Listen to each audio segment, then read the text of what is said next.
As we come almost to the end of the church's calendar, Jesus gives us this parable, the parable of the talents.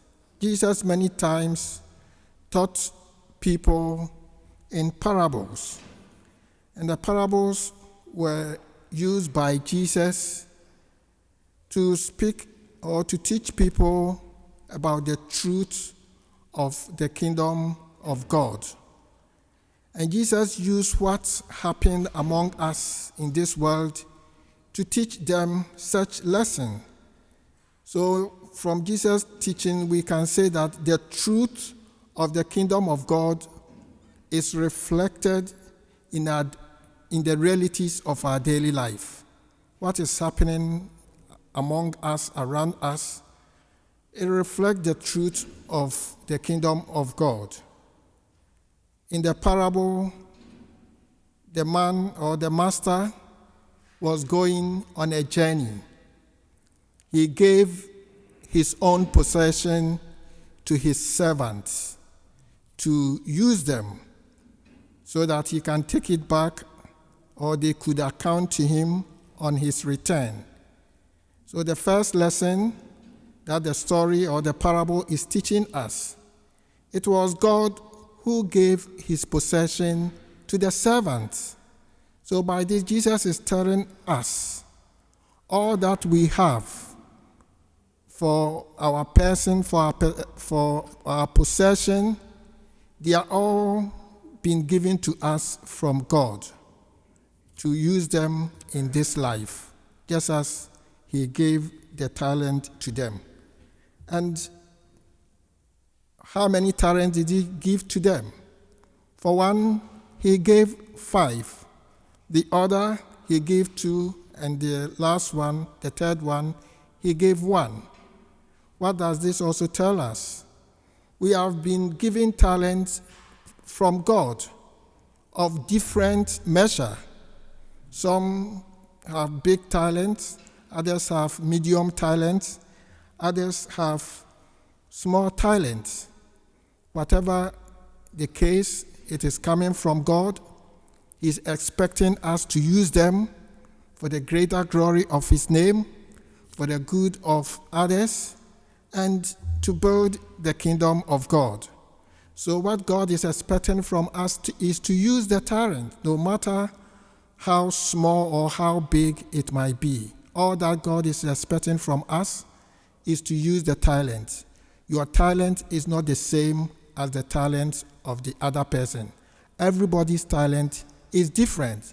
And one may ask, what is the talent that we have received from God? The talent we have received from God comes in many different ways. It can be knowledge, intelligence, positions, status in life, where we come from, our culture, where we were born. They all constitute the talent that God has given to us. They are the privileges, they are the opportunities, they are the benefits.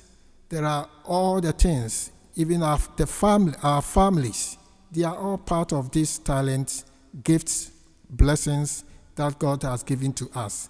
And they are meant for our good and the good of others, and to acknowledge them as coming to us from God. If you look at the story carefully, there is 2 differences. The 2 who made good use of the talents given to them, and the one who did not make good use of the talent given to him.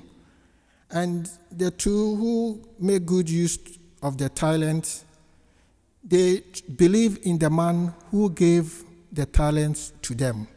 They trusted him, and they also trusted in their own capabilities, which enabled them to take risk of what has been given to them and traded with it and became successful.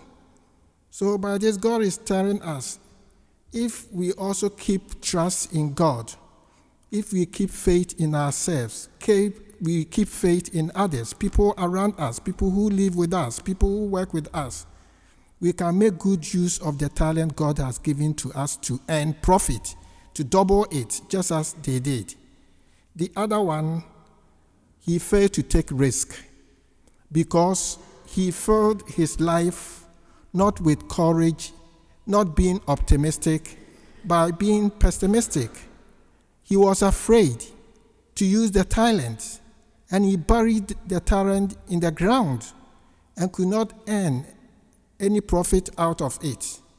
And unfortunately, when the man came for him to give account, instead of even admitting his own incapabilities, he rather began to accuse the master.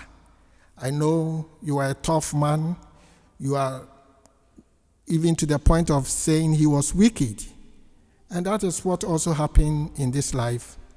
Sometimes when we fail to make good use of God's blessings to us, we turn around to complain against God, as if God is the one at fault, as we find in this man.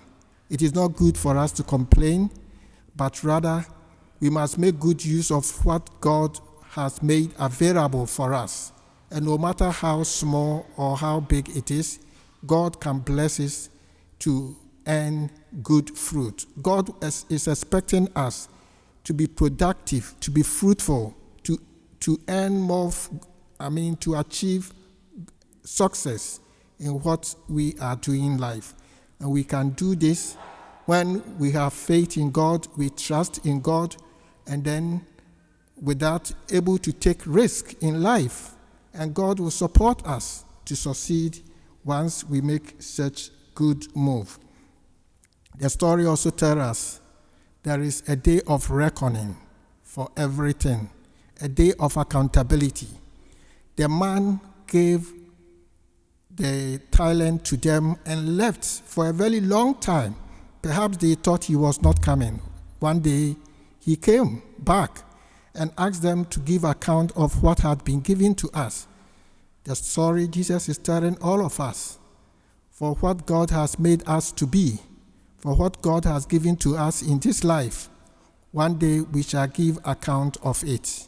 And therefore, we need to be conscious of that, humble ourselves before God, ask Him also to guide us about how to use the talent given to us to become successful, so that when we come before His Majesty, come before His throne, you'll be able to render a good account. And as He said to those who were successful, good and faithful servant, come and inherit the kingdom prepared for you from the beginning of the world. So when we become successful, it gives us the opportunity to share heaven that God has promised to us. So as we come almost to the end of the church's calendar, may we continue to pray and ask God to guide our ways, enlighten our conscience, fill our hearts with trust in God and with joy, so that we'll be able to make good use of all the blessings and opportunities that God has given to us in this life. May we also continue to pray for the nation, that there will continue to be peace and unity and understanding among all people, so that by enjoying our peace, we can also worship God in good conscience and with harmony and with joy.